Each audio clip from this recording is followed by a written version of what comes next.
So good seeing you, Steven. Good to see you. Happy New Yeah. Year. Yes, Happy New Year. My goodness. Glad to have 2020 behind us, I think. Yeah, still so much more to go. True, very Yeah. true. I was gonna say, the two kids in the movie are just so precious. And in an Mm, interview, I remember Alan, who plays David, just beaming as he talked about being on the big screen. mm. And so, well, I'm humbled to be able to say I'm on a screen with you, Stephen. Man.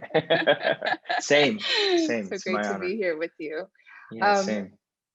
Stephen, you have a star-studded career. You've starred in such a long list of very popular films and shows, The Walking Dead, Sorry to Bother You, Burning, just to name a few. I imagine, though, that portraying Jacob in Minari may have perhaps viscerally felt a little bit different than some of these roles. I wonder if you Mm. could speak a little bit to that. Yeah. I think even leading up to it, I think there's a lot happening internally for me. I think even starting with Okja, just being able to touch something maybe a little bit closer to who I am. Playing Mm, that character K, I was kind of allowed to, I was made to kind of see myself a little clearer. Being Korean American, I would go back and forth to Korea a lot, but when you go back mm, and forth to Korea, you're usually visiting for a couple weeks at a time, and you're visiting family or friends, and it's kind of like a nice toe dip into the culture, and you're just kind of like, oh cool, Korea is great. It's where like I get to see my, 할머니 and like my 사촌들, and it's all great. But to actually live there, to be of that place is a very different experience, and to kind of hold the same kind of societal, uh, kind of collective understanding of how that country functions is a very different experience than an American experience. And so, going to play Kay and Okja was the first taste of kind of literally being able to personify the tension of the space that I inhabited, through a character that I got to play on a film. And that's such a mm, crazy, cathartic, almost like it seems like an immersion therapy in some ways. And so I got to live that out, and I'm very thankful for that. That was an incredible, and at the same time, not because of any other person, but just the experience of it in and of itself. For me personally, it was in some ways a painful experience too, just to mm, like really take a proper look at who I am. Um, and then when I got to do Burning, which was another blessing, to play a Korean national that was so far gone in kind of his status in wealth and stature, that he wasn't even Korean either. He was just kind of a worldly man. And I think to have that type of experience, was another enlightening experience. So that felt visceral too, if I'm to be honest. And so, with Minari, I think where this one hit a little harder was, mm, um, I think maybe perhaps Okja and Burning were more experiential for me on a personal level of finding out who I am, and who I might be on an individual level. And then Binari was a interesting experience of finding out who everybody around me is and mm, was, and how I'm interconnected into the life that I've lived, connected to my mother, my father, my grandmother, now my wife and my own children. And even beyond just the scope of just the Korean American setting, mm.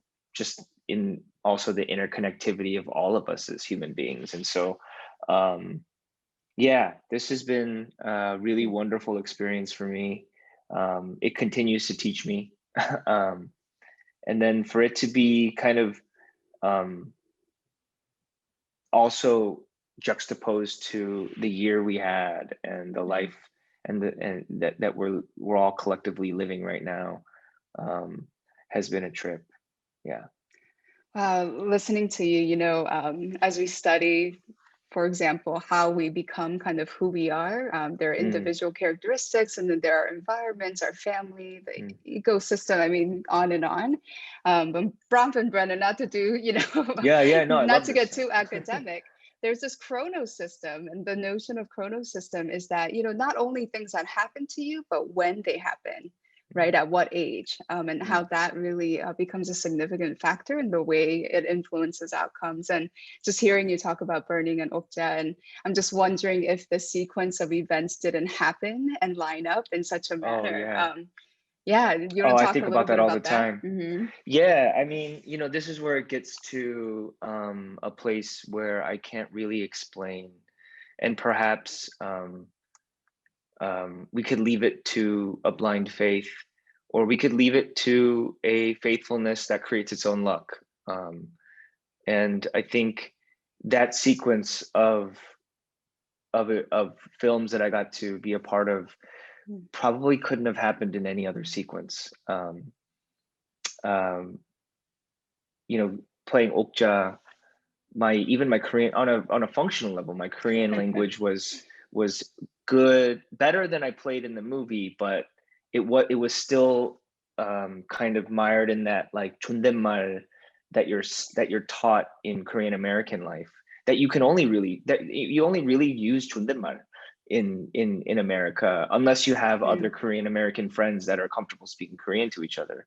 Um, so I only was raised understanding and knowing 존댓말, and so going to Korea, you're like you're afraid to touch the ease by which people speak. And with Burn, and that was the tension in Okja. But in Burning, he's so kind of far gone, beyond the scope of even the 선대 후배 dynamic. Like, he's just kind of beyond that. He's kind of an individualist that kind of presides over a collectivist system. He's powerful in himself that way, and I think we made a lot of choices in that film of speaking 존댓말 on purpose because it is the polite thing to do, but always having this air underneath it that it's like, oh, I'm choosing to speak to Jongsu like this, and it's not because I'm doing it, it's because I'm choosing it. And that's a different type of power, and playing with that was really fascinating. And then the work that I had to do to finally get to a comfort of my own Korean language in Burning, and the practice that I had to do of just immersing myself, being in Korea, of being at ease in relinquishing kind of the honorific system in and of itself. Even to the directors, even to 감독님, you want to like uphold that because that's how you're taught, and that is how it functions in Korea. But my character was tasked to not, give a shit about any of that stuff. So, for him, he was just kind of there, and all things were his choice. And that was really powerful for me on an individual level as myself, because it helped me to see how many things I was holding on to behaviorally that didn't serve me in my own life in America. I know that in Korea that we all adhere to a system, and I don't think I'm qualified to critique that system in any valid way. But if I can critique American system as we're juxtaposed to it as Korean Americans, it's difficult because sometimes when you have kind of like a dunchi brain where you can see what you're supposed to do, yet America is all about just advocating and fending for yourself. Those two worlds really collide a lot, at least from my point of view. And I realized how many things how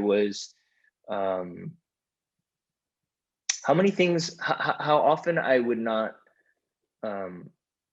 consider myself in certain situations.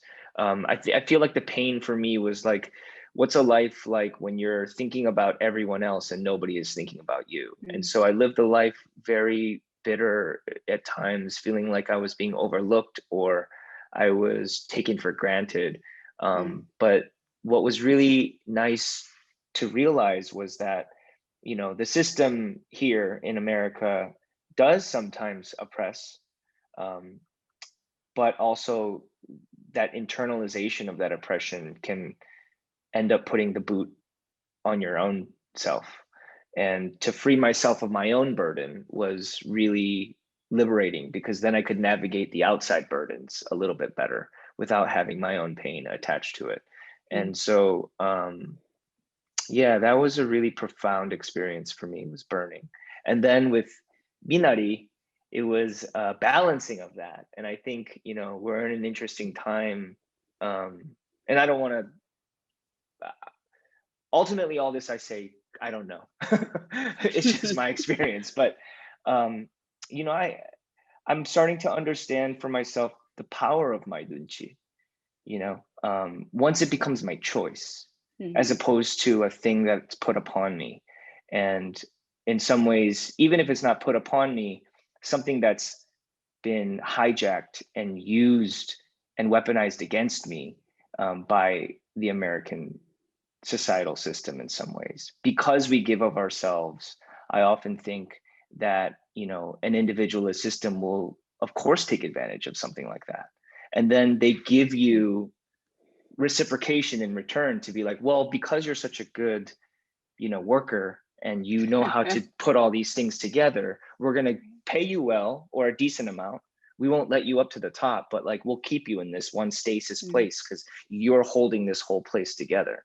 And you feel validation in that. And so sometimes you trap yourself in that place, and it's too risky to fend for yourself and kind of advocate for yourself, because you're afraid of the position you might lose. And I understand that.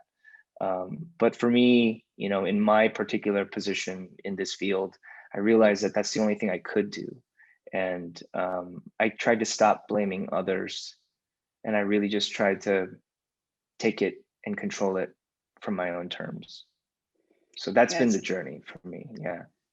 Sounds like you really come into your own. I mean, as you're speaking, my brain's going every which way. I'm thinking about, we do a lot of code switching, and I think we talk Mm, about code switching as a potential, or it has a potential to really be oppressive, right? When you feel like yes. you have to adhere, Yes. and also act a certain way, adjust your behaviors and even your words, to kind of fit into that context. And I think Yeah. you really kind of hit it on the nail when you talked about, when you do it out of choice, Mm, and it's coming from kind of a position of power in saying, you mm, know what, I can seamlessly go in and out of these multiple mm, cultures, and also kind of adjust and kind of be able to, go right in, and both of yeah. those worlds can become yours. I think there's a huge difference, you're right, in having somebody say you have to do something versus, Mm, you know what, I'm seeing how I can maneuver and negotiate right in my own way and doing it by mm, choice. Really mm. appreciate that. Yeah. Well, for me, David and his grandma, my gosh, what a legend, right? they Yeah. go Yeah. they go by the creek and they're planting Minari. And as she's talking about, as grandma talks about Minari, I think it occurred to me, I began to see the symbolism in the title. And Mm, all of a sudden, Minari just felt so aptly emblematic to the immigrant mm, life. And it's yeah. not something I would have thought about, I think, on my own. And in one of your interviews, you talk about the first time you read some lines about Minari. And I have that quote here, actually. It Mm, says, Minari grows, comes in the pockets of immigrants, dies in the first year, thrives in the second, purifies the water and the soil around it. And in the interview, you talk about how when you read those lines, the initial time you were driving and you read those lines, that mm, you were really overcome with emotions. And I was mm. wondering, I mean, what about those words really kind of made you weep in that moment? I think well, to put it in a more specific context, that those lines were written in this voiceover sequence at the end of a montage sequence that was supposed to kind of button up the movie. Mm, And Isaac wrote it about a month before we started shooting. And I remember reading it in the car, and I was just like sobbing, because at that time, it hit the nerve of kind of saying all that the second generation wants to say for their parents. We really do want to glorify our parents. We have painful memories with them. I'm sure everybody lives an individual life with their own parents and their relationships, so I can't speak on all of it, but I think there is this feeling of honoring their sacrifice that I think we hold on to quite a bit. And in making this movie, for him to have written that sequence, that was what I wanted to say. And so I was deeply moved by it. And then 5 days before we started shooting, I talked to Isaac, and Isaac was like, I'm gonna cut that scene. And I was like, oh, okay, yeah. And then I understood. And Isaac told me that it came from our editor, Harry Yeun. He called him after he added that scene, was like, hey man, I can't tell you what to do, but I don't know if you need this voiceover sequence. And when Isaac told me that he was cutting it, it all kind of clicked, because I was like, wow, that's exactly right.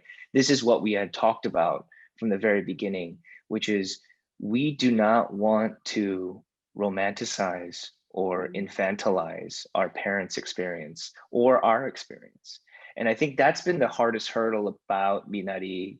Not has been, but was the hardest hurdle personally for me approaching it, was how do I exit my own gaze as I look upon my own, an archetypical or a story that's similar to my own family story?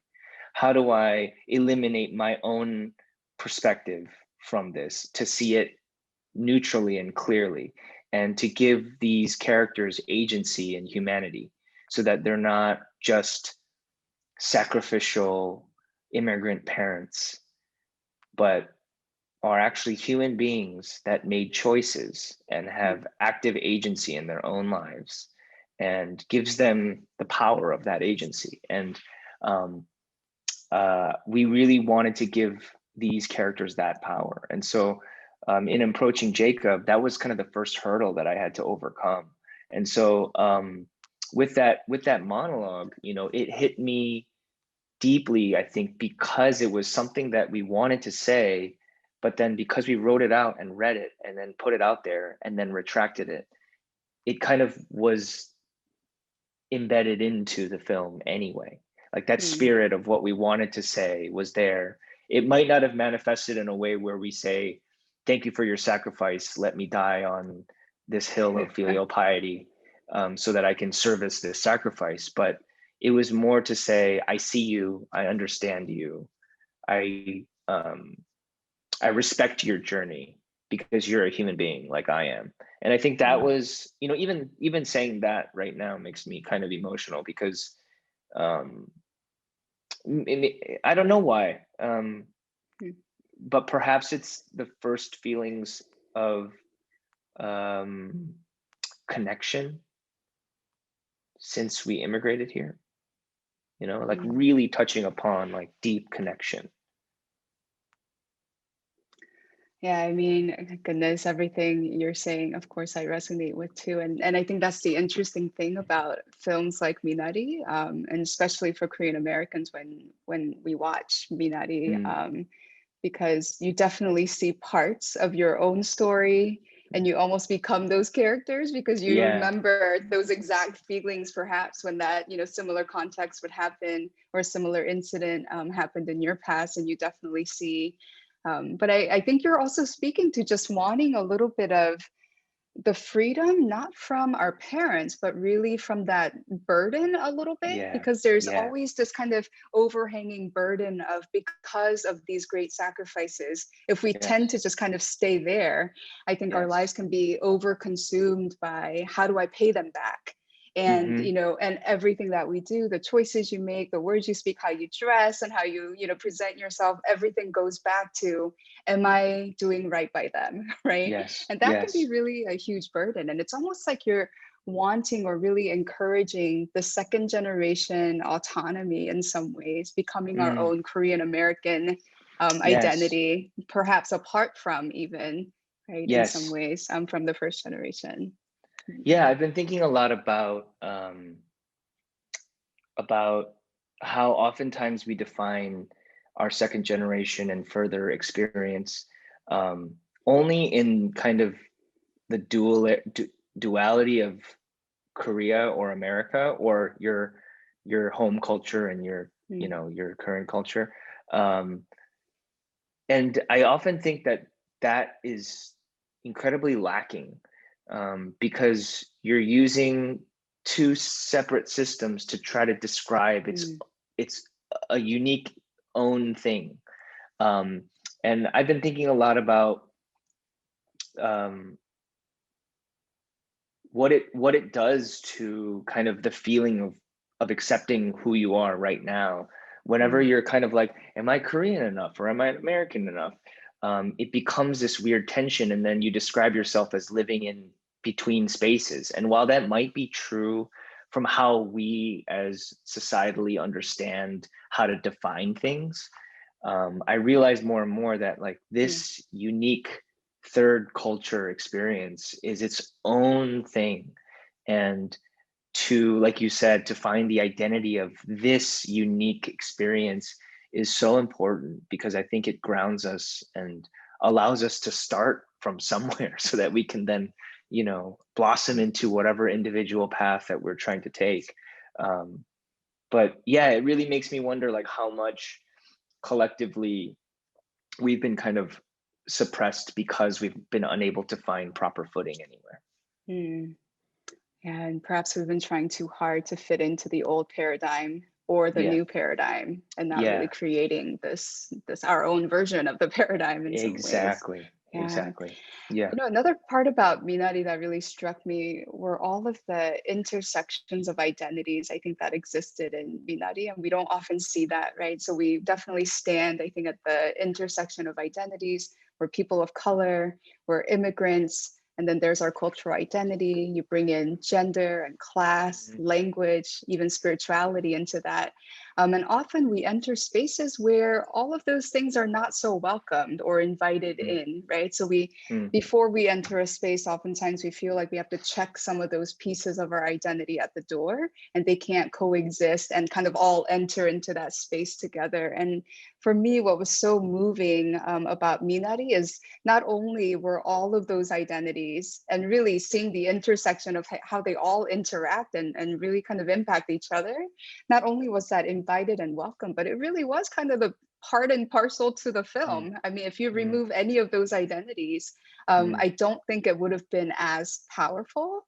mm. So as you were playing Jacob, and again, all of these intersections of identities that you were playing, which part kind of spoke to you the most? It depended on the scene. I Mm, think I got to touch a lot of it. I think it was really fascinating in some regard to recontextualize, maybe, um, you know, you know, I kind of like the relationship that a man might have to church, and Korean church at that. You know, earlier on in the film, Jacob is deeply warring against God. I think he's warring against the church. He wants his own control. He's a very literal man, and he wants evidence, and he wants facts, and he wants to grab it and control it. There's a reason why his name is Jacob. In the Bible, he's who wrestles with God, um, and then there's that scene where, you know, Paul comes in and tries to give a little exorcism and a blessing in the house, and Jacob is all he has is his. You know, I remember it wasn't written that way. I just was like, can I sit in this chair and just cross my legs and just sit there like pouting in a way, like, but like in this, in his pride, pouting in his pride, just disgusted by this moment. Um, and it felt really correct. And that's it. It's this tension of like, we don't, why do you need this? We don't need this. Like, you can control this. And then to be humbled, and then to be and then to understand faith a little bit clearer, perhaps it's not just giving in to a book or an idea or a concept and just saying like, please take care of everything for me, Mm. but rather it's a faith of just, believing in something, believing in things, and kind of having um, a little bit of freedom and space to allow chaos and the unexplainable, and the beauty of life to kind of seep into your world instead of just trying to grab it and control it. And so there was that. There was a deep lessons of what it means to be a husband, re-understanding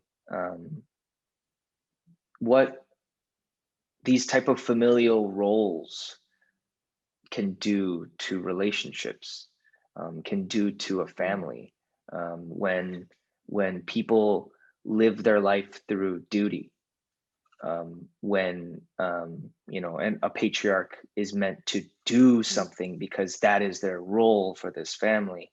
Oftentimes it comes at the cost of not really loving or showing love to your family because you're busy playing a function or a role, not seeing each other as human and part of the entire process of what's happening in each other's lives. And so that was, one particular scene that I approached, was when the barn was burning, and I was like, yeah, maybe this is a scene where Jacob loses it, and like he's just like he's watching his possessions burn, and like, but he's also so glad that his wife is alive, and he's just overcome with emotion. He's gonna sob here. And I remember the first take, Isaac called action, and then I just couldn't bring any emotion to the surface, and I was like, what the heck is going on? And so then the second take, I tried to force it, and I tried to like squeak out emotion. And then when I couldn't do it, I was like, what is going on? And then finally I was just like, you know what, forget it. Like maybe I should just give in to this moment, see what happens. I won't force it. And then the third take, I was busy just trying to force this thing. I finally paid attention. And the third take, I just went along with it. And then I look over, and Yeti, who plays Monica, who's incredible, she's been sobbing for 3 straight takes, just sobbing. And then I was like, oh, okay. Like I really deeply understood that. And then I saw my mother, I saw my wife, I saw grandmothers, I saw women. You realize like how much what they're holding and what they're carrying and for the family. And that was profound. And then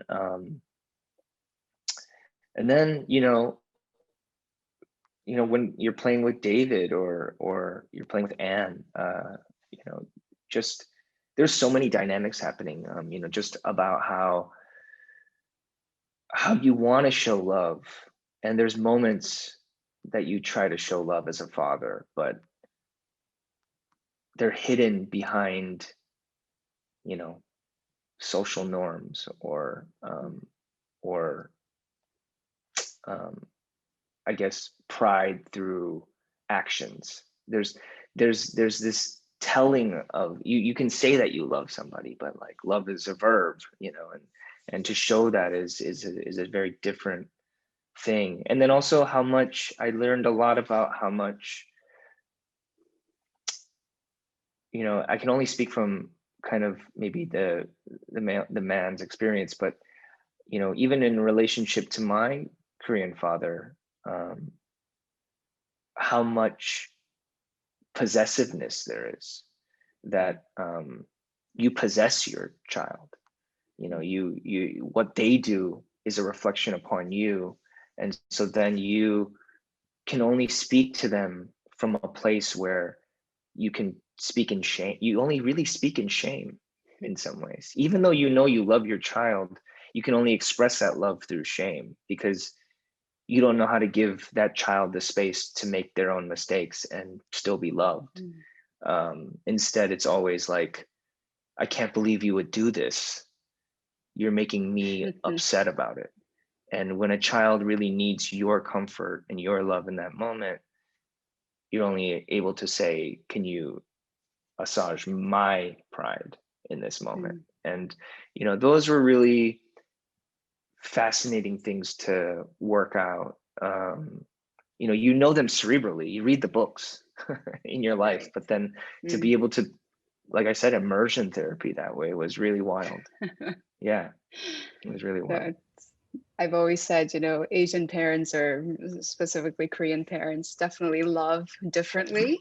And you almost Mm, have to speak their love language. Otherwise, you wouldn't kind of feel that that's love. But that's what it was. yeah, And what's so interesting, especially I think about our Korean parents and immigrant parents, especially, is that, they really do see their children as an extension of who they are. mm, So if an extension of who you are succeeds, then ultimately it's actually you who really yes, sees, success. And if yeah, ultimately an extension of who you are fails or struggles in some way, I've noticed that it's so much more difficult to deal yeah, with that because it is a direct reflection of who you are. exactly. And the psychological control that you talk about often manifesting in shame, I think. Mm, Um, yeah. And again, our parent generations really didn't have that modeling or kind of the Western way of expressing love. And so, mm, yeah, this conversation is so important because if you didn't know these differences existed, mm, then a lot of people I know go through life thinking their parents never loved them, right? mm, And it doesn't occur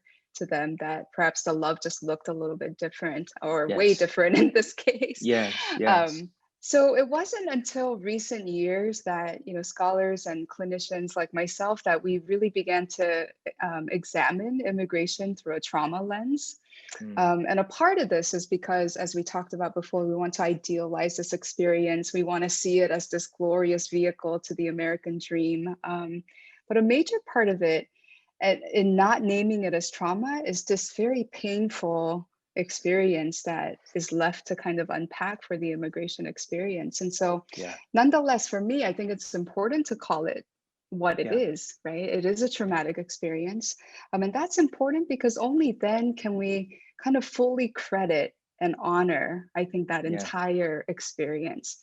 I think it also contextualizes perhaps what we saw and what we didn't see from our parent generations, right? yeah, That interaction they had with you in the kitchen or the conversation in the car ride perhaps wasn't everything that they were harboring. And yeah. so my final question to you, Stephen, I remember in an interview you talked about, I'm a father. In fact, I am my father, Mm. right? So as you think about that, what is something that you do want to leave with your parents, especially your father, and that you honor and want to respect at this point? Yeah. My father, his his his dreaming had its own consequences, but his dreaming also is such a beautiful thing to hold on to. Perhaps in balance, it's best used. But when I think about the risk that I took, especially with my parents, you know, work. I come from a pretty, average, um, kind of middle class family. We lived in the suburbs of Detroit, Michigan. But my parents, put everything that they had into our education. They weren't extravagant. They kind of always sacrificed their own needs and desires for our sake, and in that regard, we can definitely say my parents sacrificed. And but when I think about my dad and the choice that he made um, in the 70s and then subsequently enacted in the 80s of moving his family over to United States, um, I deeply resonate with that experience of somebody really just breaking free from a system or an understanding or a rooted and anything foundation to just go and create something new. And then for me to have taken a risk in pursuing this type of career, I didn't even have this available as an option. I just kind of found it in college and then just took step after step after step, and then I find myself here, and incredibly blessed. And I think the beautiful thing that I want to make sure that I hold on to for my own son and my own daughter is just finding your own way, and finding and realizing your own path, and shedding, um, kind of the foundations that you come from, not to escape them or to throw them away, but to just, I am, in some ways, I am my parents' wildest dream. And so, um, yeah, that's really something that I hope for my own children. Thank you. Yeah. As we close, there's this quick quote from one of the reporters who watched Minari, and she's a Korean American reporter. In her words, "Watching Minari, I saw my immigrant experience on the screen for the first time." She goes on to say, "This one is about us. This Mm, one is ours." And I think mm. that really kind of wraps up exactly how lots of people will feel about the film and what you've done. So thank you. Thank you. I hope so. I appreciate this. Mm. Yeah.